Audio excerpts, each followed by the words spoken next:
Historiografía antigua, de 484 al 246 a.C. Heródoto. Primer historiador, introduce la historia como investigación de los hechos humanos, buscando causas y lecciones para la posteridad. 460 al 400 a.C. Túcides. Introduce un enfoque más empírico y crítico, buscando causas humanas y políticas en los hechos. Desarrolla un esquema cíclico para explicar el devenir histórico sin recurrir a los dioses. 427 a 347 AC. Platón.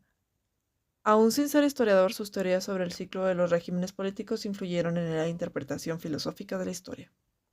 200 a 118 a.C. Polibio. Da la historia como un análisis práctico del poder político y las instituciones por medio del concepto del ciclo político. 59 AC a 17 DC. Livio. Plantea la historia como lección moral y cívica, basándose en los valores republicanos de Roma. 56 al 120 DC. Tácito. Historia como un análisis de la corrupción y decadencia del poder imperial, destacando las luchas internas de Roma. La importancia de la historiografía antigua se da porque cuando estamos hablando de esta época, hablamos de la fundación de la materia de historia como una disciplina. Tanto Heródoto como Túcides diría que son los principales y los primeros en que comenzaron a darle forma al investigar y analizar el pasado en lugar de solamente relatarlo. Se desarrollaron múltiples métodos críticos en este periodo. Se enfatizó la investigación objetiva también por medio de autores como Túcides.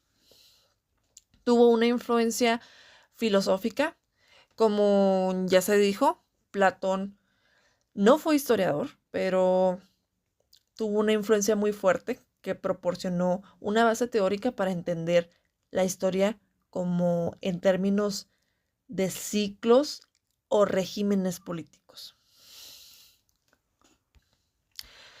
Se buscaba en esta época muy claramente causas humanas y racionales. No se buscaba solamente explicar algún evento que hubiera pasado, así como nada más de pasó esto por intervención divina, sino que comenzaron a analizar los hechos que pasaron, las causas que tenían humanas y políticas. Y esto pues es más claro cuando vemos a Túcides y Polibio, que intentaban explicar los sucesos con base en las decisiones y las estructuras del poder. Historia medieval. Vamos con Eusebio de Cesarea, del 260 al 340. Este fue un historiador cristiano conocido como el padre de la historia eclesiástica, en su obra principal, La Historia Eclesiástica, que es una recopilación detallada de la historia de la Iglesia desde los tiempos de Cristo hasta su época. Isidro de Sevilla, 560 a 636, era un erudito y arzobispo, autor de Hemitologías, una enciclopedia que intentaba compilar todo conocimiento de aquella época. Ofrecía también una perspectiva de la historia del pueblo visigodo. Beda, el Venerable, del 673 al 735. Este era un monje y erudito anglosajón, famoso por su obra Historia Eclesiástica del Pueblo Inglés, que narra la historia de Inglaterra desde la llegada de los romanos hasta el año 731. Básicamente, cuando estamos hablando de la época medieval, hay que también tener en cuenta como la importancia que se hizo acerca de la incorporación de las identidades nacionales y la historia local. Los autores como el Venerable Beda, él intentaba comenzar a la historia y la incluía como narrativa regional.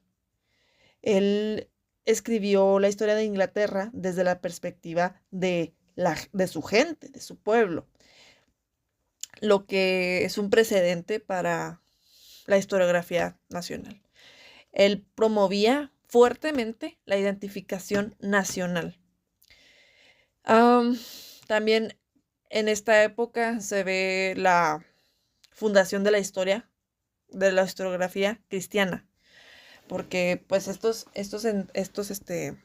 autores como Eusebio de Cesarea y Isidoro de Sevilla y el Venerable pusieron una estructura bajo una perspectiva cristiana, interpretando muchas partes de los eventos como si fueran de mano divina.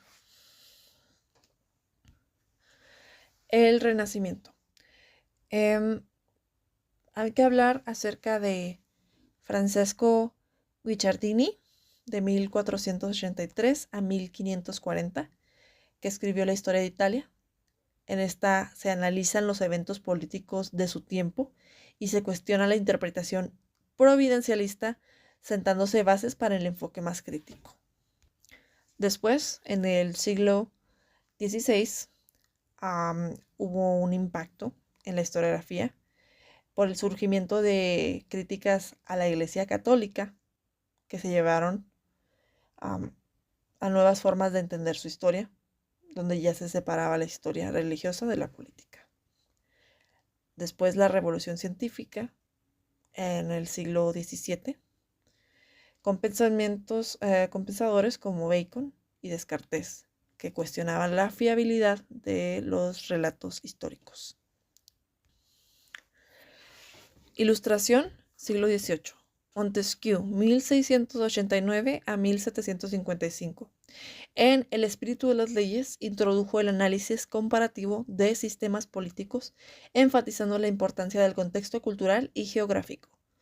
Voltaire, de 1694 a 1778, en sus obras como El siglo de Luis XIV, adoptó un enfoque crítico y se opuso a la historia providencialista, promoviendo una visión especular y humanista.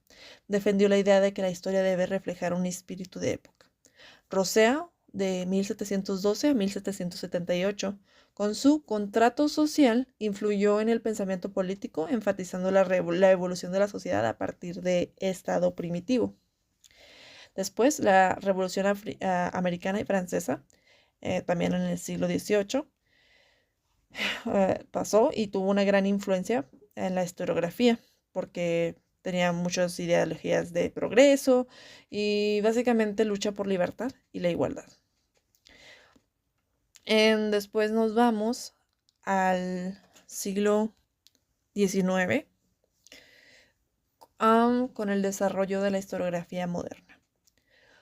Leopold von Reyck, de 1795 a 1886, es considerado como fundador de la historiografía moderna, con su gran énfasis en la importancia de las fuentes primarias y la objetividad del estudio de la historia. Después tenemos el anticartesianismo, que son críticas a los principios cartesianos que llevaron a un enfoque más integral de la historia, que reconocía la importancia del contexto y la experiencia humana. Hay que hablar también del romanticismo a finales del siglo XIX, donde se hizo la separación de la historia a la religión, con la Reforma Protestante y con el pensamiento ilustrado. Algo también importante a tener en cuenta con el romanticismo es el método científico que se desarrolló en la historia. Hay que recordar que hubo la Revolución Científica y esta introdujo muchos nuevos métodos y estos se reflejaron en un nuevo estudio histórico. Así comenzó también la formalización de la metodología, que se sistematizó la revisión de documentos y se desarrollaron métodos críticos, sentando bases para la historiografía moderna y creando estándares de objetividad. También es importante que se incorporaron las emociones y cultura, porque el romanticismo impulsó de grande manera que se incluyeran aspectos culturales, así que viene siendo la cultura, pues tu identidad, quién eres tú, la persona, y esto nos implica también ya que entren el contexto social, las emociones, tu individualidad. Después, pues, cuando hablamos de las principales tendencias de la historiografía moderna, hablamos de un enfoque que era ya científico y empírico. Especialmente lo vemos reflejado en la obra de Rank, que priorizaba el uso de fuentes primarias y también era una persona que era muy metódica y le gustaba verificar todo. Mm, También está la contextualización cultural y geográfica de las tendencias. Am, Había una crítica fuerte por filósofos como Voltaire y Rousseau, que tenían una crítica sobre todo muy fuerte al providencialismo, que ya estaban eliminando una interpretación que era muy fuerte a la religión, porque querían que esta fuera mejor, una visión más racional, más humanista, que apelara a nosotros como ciudadanos. Y pues es que no es de extrañarse que en estas épocas fueron cuando los derechos humanos, no solamente ya en historiografía, sino que en general, tuvieron una importancia y un impacto acerca de cómo se daban las historias.